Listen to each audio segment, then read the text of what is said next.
لسروی مجاری اندام کمیته ناوندی یا پارتی دموکراتی کردستان سوریا دکتر کاو عزیزی ایرو لاستودیو میوان ما دکتر دماده باش بیت بخیر به دکتر هنگی دبا داخویانین پیاده تون تردبن جبری هنگ روش بروش تون تردبن او یک چاواتی خواندن. سلام و ریز بو همو تماشاوان پروگرام ارکی براستی اگر گو راستیه کی پیشمرگی روز آوا نبا و هبونه کی پیشمرگی روز لسر خاک نبایا اون دا سرکردین گوره برزی یپگی و پیاده و تفدمه اف ایریشی تندرو دجی پیشمرگی ندکرن او زمانی گو تفدم و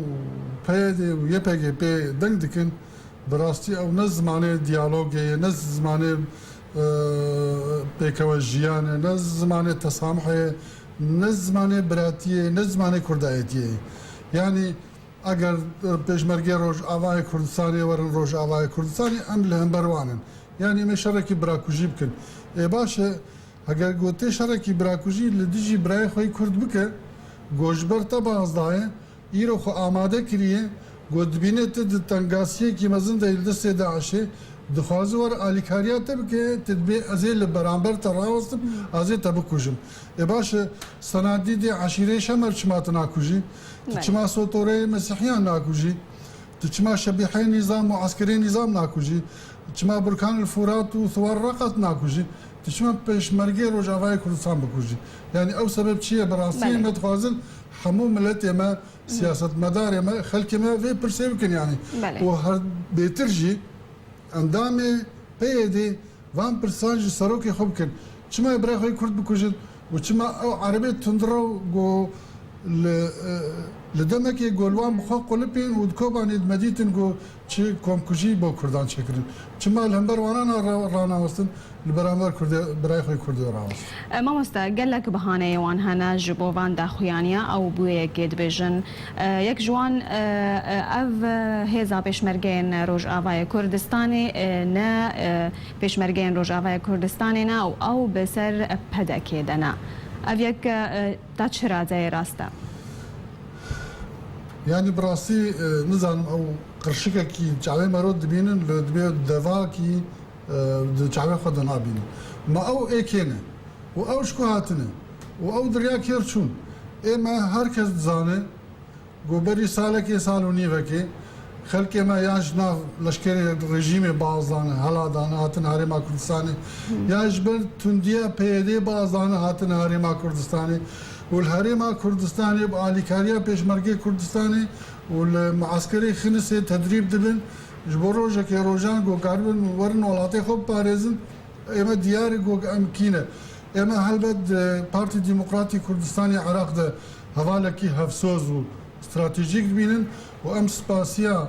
هرما كردستاني وحكومتها هرما كردستاني وسروقاتي هرما كردستاني وتايبت جناب سروق مسعود برزاني يتكن او اليكاريا بو حمو بنابري مدك دور 3000 كردي سوري يرو الكردستان العراقي بجيانكي خوشو بخندنو بحالات تندرستي لتوظيف وكار وحمو اليكاري بو مدك حمو مجال پیش کردن سوری وکرنه گوجیانه که خوی نورمال بکن حتی گو اف بلا هاتی سری کردن سوری خلاص ببه و بسلامتی و گرنوالات خو و جوان آلیکاریا جی آلیکاری کی لشکری گود کن و اف لسر داخواز انجمن اجتماعی کردی عادی گو دعوت جناب سروق مسعود کردن زیارت خوی کمین گو هزا کیما آن او عسکری می گو بازان هاتن هرما کردستانی تدریب بنج بروجه کی گو لازم بون ورن روج آباد پاریزن يعني اف لشكر هاتن تشكرين لا جناب سروق جبو تشتكي تشكري صار داخوازا ما تشكري جبو ما تشكري جبو براسنا روجا با تشكري وواجي برا هركز بزان ما مستا برپرسکی پیاده دن دبیجا انجمن اجتماعی کرد حوالبند د ناو هفپیمانی اجتماعی اپوزیسیون سوریه ده و هفپیمانی جی داعش سیاسیه اون چاوه کی رد کن بالتأكيد أويك وأف اتهام كريه تشتكي سياسة فهمك أويك دو براج سیاست مداری خوش صالح مسلم و ایدی بپرسه گو خو کشتن بس جبوا لقاء بائتلاف سوري بكن وخبكن نيزيك ائتلافي بكن ائتلافي وان قبول نكر إيرو تين فان اتهامات باطل دكن يكجي ائتلاف نونركي شرعي اوبوزيسيون سوريا صدو حاجتي دولة اعتراف بيتكن اما وك انجمنا نجتماعية كردي سوريا بداخواز وبنصيحتها هفالي مي ودوستي مي نامنتوي قلت لمصلحتها كردك وام نزيكو بن ياجي لنا ائتلاف يبن برقوا مكاربن قال لك مكاسب السياسي بيكبينن وحقيقة وابو اما وقتها قوم شونا ناب ائتلاف ام بريكفتن شونا او ريكفتن لكمين جار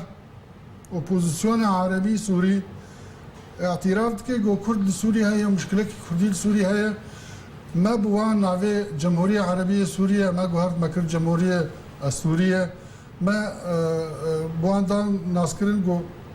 قبول كرن جو كرد سوريا هنا وام شريك وان بن دهر تشديده يعني ما مكسبك سياسي كر عادد و ام بون وقت انه نري كرد الائتلاف سوري ده ام وقت انه نري كرد ضمن وفد ائتلاف ده ام شون لجنيف 2 رونشتن ما قفتو قول اقل اوبوزيسيونا سوري بنظام يركر لبن سربرشتارية يو ان امم متحدة ام ايدي كم جاربو و كرد بجدار دبل قفتو قوين باشا روجا ولاتي خواه كردجي باراستنا ما في وكرني ودورده عريضية قدانة أخضر الإبراهيمي بو داخوازن كردان السوري وأوجي بو يك جوان وثائقي جنيه في 2 يعني ما مكسبك السياسي ما زين كريه ما تشغل غلطينا كريه وهبونا مد ائتلاف دنا غلطة أم أزناب جمهنك ائتلاف ديجي كردان نريني وان شوفيني أنا وكاري وان إمجي بوزيسيا ديجي وان كسان وردقرن ونها حمو سياسة ائتلاف سياسة ماي إما دلندر ائتلاف دي سياسة كيماي صربخوها بله ما مستا أو دكتور ببورا أو داخويانين برپرسين پیداجی هنگ جوان دبیجن افکسی هانه اوه بناوه پیشمرگین روجاوای کردستانی پراور دگرن گلود نری نوادا کسی براوانیت که چش آلیه سیاسی و بیانج آلیه چکداری و بی ندوه خواه بخش بی